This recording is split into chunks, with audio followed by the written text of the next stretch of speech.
ਇਹ ਕੀ ਹੁੰਦਾ ਹੈ ਜੀ EB1 ਨੇ? ਇਸ ਦੇ ਉੱਤੇ ਜੇ ਆਪਾਂ ਚਰਚਾ ਕਰੀਏ, ਸ਼ੁਰੂਆਤ ਕਰੀਏ, ਜੇ ਦੱਸਣਾ ਹੋਵੇ ਤਾਂ। ਇਹ ਜੀ ਜਿਹੜਾ ਵੀਜ਼ਾ ਹੁੰਦਾ, ਕੋਈ ਵੀ ਕੈਟਾਗਰੀ, ਭਾਵੇਂ ਬੰਦਾ ਪ੍ਰੋਫੈਸ਼ਨਲ ਆ, ਇੰਜੀਨੀਅਰ ਆ, ਆਰਟਿਸਟ ਆ, ਐਂਟਰਟੇਨਰ ਆ, ਸਪੋਰਟਸ ਪਰਸਨ ਆ, ਕਿਸੇ ਵੀ ਫੀਲਡ ਦਾ ਜਿਹੜਾ ਬੰਦਾ, ਜੇ ਉਹ ਐਕਸਟਰਾਆਰਡਨਰੀ ਆ, ਮਤਲਬ ਕਿ ਆਪਣੀ ਫੀਲਡ ਦੇ ਵਿੱਚ ਉਹ ਟੌਪ ਦੇ ਵਿੱਚ ਹੈਗਾ ਤੇ ਬਾਕੀਆਂ ਨਾਲੋਂ ਹਟ ਕੇ, ਅਹੈਡ ਆਫ ਅਦਰਸ, ਉਹਨੇ ਕੋਈ ਇਦਾਂ ਦੇ ਕੰਮ ਕੀਤੇ ਆ, ਕੋਈ ਉਹਦੀ ਇਦਾਂ ਦੀ ਰੈਕਗਨੀਸ਼ਨ ਆ ਨੈਸ਼ਨਲ ਜਾਂ ਇੰਟਰਨੈਸ਼ਨਲ ਸੀਨ ਦੇ ਉੱਤੇ, ਤੇ ਉਹ ਬੰਦੇ ਦੇ ਲਈ ਇਹ ਜਿਹੜਾ ਵੀਜ਼ਾ ਹੈਗਾ। ਤੇ ਇਹ ਡਾਇਰੈਕਟ ਜਿਹੜਾ ਗ੍ਰੀਨ ਕਾਰਡ ਆ, ਇਹਨੂੰ ਪ੍ਰੀਮੀਅਮ ਪ੍ਰੋਸੈਸ ਵੀ ਤੁਸੀਂ ਕਰ ਸਕਦੇ ਆ। ਲੋਕੀ ਅਕਸਰ ਕਹਿੰਦੇ ਰਹਿੰਦੇ ਆ ਕਿ ਬੜਾ ਸਲੋ ਆ ਜਿਹੜਾ ਅਮਰੀਕਾ ਦਾ ਪ੍ਰੋਸੈਸ, ਪਟੀਸ਼ਨਾਂ ਨੂੰ ਕਈ ਸਾਲ ਲੱਗ ਜਾਂਦੇ ਆ। ਸੋ ਇਹਦੇ ਵਿੱਚ ਪ੍ਰੀਮੀਅਮ ਪ੍ਰੋਸੈਸ ਦੇ ਥੱਲੇ ਤੁਸੀਂ 15 ਦਿਨਾਂ ਦੇ ਵਿੱਚ ਜਿਹੜਾ ਤੁਹਾਡਾ I-140 ਜਿਹੜੀ ਇਮੀਗ੍ਰੈਂਟ ਪਟੀਸ਼ਨ ਉਹ ਅਪਰੂਵ ਹੋ ਜਾਂਦੀ ਆ। ਤੇ ਬਹੁਤ ਤੋਂ ਬਾਅਦ ਤੁਸੀਂ ਡਿਪੈਂਡਿੰਗ ਪਾਨ ਉਹਦੀ ਪ੍ਰਾਇੋਰਟੀ ਡੇਟ ਕੀ ਚੱਲਦੀ ਹੈ, ਜ਼ਿਆਦਾਤਰ ਕਰੰਟ ਪੈਂਦੀ ਆ ਕਾਫੀ ਦੇਸ਼ਾਂ ਦੀ, ਤੇ ਤੁਸੀਂ ਗ੍ਰੀਨ ਕਾਰਡ ਵੀ ਜਿਹੜਾ ਦਾ ਸਭ ਤੋਂ ਕੁਇਕੈਸਟ ਜਿਹੜਾ ਇੰਪਲੋਇਮੈਂਟ ਬੇਸਡ ਜਿਹੜਾ ਇਹ ਰਾਊਟ ਹੈਗਾ ਗ੍ਰੀਨ ਕਾਰਡ ਦੇ ਲਈ। ਸੋ ਹੁਣ ਜਿੱਦਾਂ ਤੁਸੀਂ ਦੱਸ ਰਹੇ ਵੀ ਇੰਨੀ ਜਲਦੀ ਸਾਰਾ ਕੁਝ ਹੋ ਜਾਂਦਾ ਆ, ਫਿਰ ਇਹਦਾ ਕ੍ਰਾਈਟੀਰੀਆ ਵੀ ਹੋਣਾ ਆ।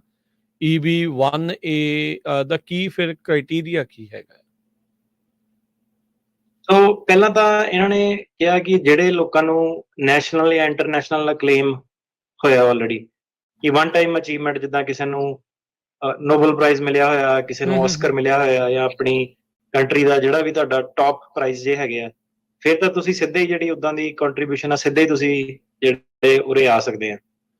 ਤੇ ਜੇ ਤੁਹਾਡੇ ਕੋਲ ਉਸ ਲੈਵਲ ਦਾ ਕੋਈ ਵੀ ਅਵਾਰਡ ਨਹੀਂ ਹੈਗਾ, ਹਨਾ, ਤੇ ਬੇਸਿਕਲੀ ਇਹਨਾਂ ਨੇ ਕੀ ਸੀਗਾ ਕਿ ਜਦੋਂ ਉਹਨਾਂ ਨੂੰ ਸਾਇੰਟਿਸਟ ਦੀ, ਕੋਈ ਵੀ ਟੌਪ ਟੈਲੈਂਟ ਦੀ, ਇਹਨਾਂ ਨੂੰ ਕੋਚਿਸ ਦੀ ਜਿਹੜੀ ਇਹਨਾਂ ਨੂੰ ਲੋੜ ਆ, ਠੀਕ ਹੈ, ਤਾਂ ਇਹਨਾਂ ਦਾ ਕੋਈ ਏਦਾਂ ਨਹੀਂ ਕਿ ਜੇ ਅਮਰੀਕਾ ਨੇ ਕ੍ਰਿਕਟ ਦੀ ਟੀਮ ਬਣਾਉਣੀ ਆ, ਉਹਨਾਂ ਨੂੰ 15 ਸਾਲ ਲੱਗਣੇ ਆ। 15 ਸਾਲ ਕੋਈ ਨਹੀਂ ਲੱਗਣੇ, ਉਹਨਾਂ ਨੇ ਸਿੱਧੇ ਜਿਹੜੇ 15 ਦਿਨਾਂ ਦੇ ਵਿੱਚ ਕੋਚਿਸ ਨੂੰ ਬੁਲਾਣਾ ਜਿਹੜਾ ਟੌਪ ਟੈਲੈਂਟ ਆ। ਸਹੀ ਹੈ। ਇਹ ਟੌਪ ਡਾਲਰ ਦੇਣੇ ਆ, ਤਾਂ ਜੇ ਚਾਹਣ ਤਾਂ ਆਪਣਾ ਉਹਨਾਂ ਨੇ ਉਹ ਰੱਖਿਆ ਹੋਇਆ। ਸੇਮ ਥਿੰਗ ਉਹਨਾਂ ਨੇ ਜਿਹੜੇ ਇੰਜੀਨੀਅਰਸ ਆ ਜਾਂ ਕੋਈ ਟੌਪ ਟੈਲੈਂਟ ਬੁਲਾਣਾ, ਉਹਨੂੰ ਸਿੱਧੇ ਉਹ ਜਿਹੜਾ ਇਸ ਪ੍ਰੋਗਰਾਮ ਥੱਲੇ ਉਹ ਐਲੀਜੀਬਲ ਜਿਹੜੇ ਕਰੂਗੇ।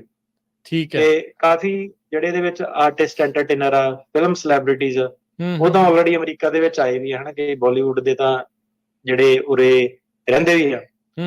ਜਿਹੜੇ ਪੰਜਾਬੀ ਵਾਲੇ ਆ, ਹੁਣ ਆਪਾਂ ਦੇਖਦੇ ਆ ਕੈਨੇਡਾ ਦੇ ਵਿੱਚ, UK ਦੇ ਵਿੱਚ ਕਾਫੀ ਜਿਹੜਾ ਸੀਨ ਸੀਗਾ, ਮਿਊਜ਼ਿਕ ਸੀਨ ਵੀ ਜਿੱਦਾਂ ਕਾਫੀ ਸੀਗਾ, ਕਾਫੀ ਸਾਰੇ ਜਿਹੜੇ ਲੋਕ ਆ ਉਸ ਲੈਵਲ ਤੇ ਜਿਹੜੇ ਪਹੁੰਚੇ ਆ, ਤੇ ਉਹ ਅਮਰੀਕਾ ਦੇ ਵਿੱਚ ਜਿਹੜਾ ਇਸ ਪ੍ਰੋਗਰਾਮ ਦੇ ਥੱਲੇ ਆਪਣੇ ਆ ਸਕਦੇ ਆ, ਜੇ ਉਹਨਾਂ ਦੀ ਉਸ ਲੈਵਲ ਦੀ ਪਰਫਾਰਮੈਂਸਿਸ ਹੈਗੀਆਂ।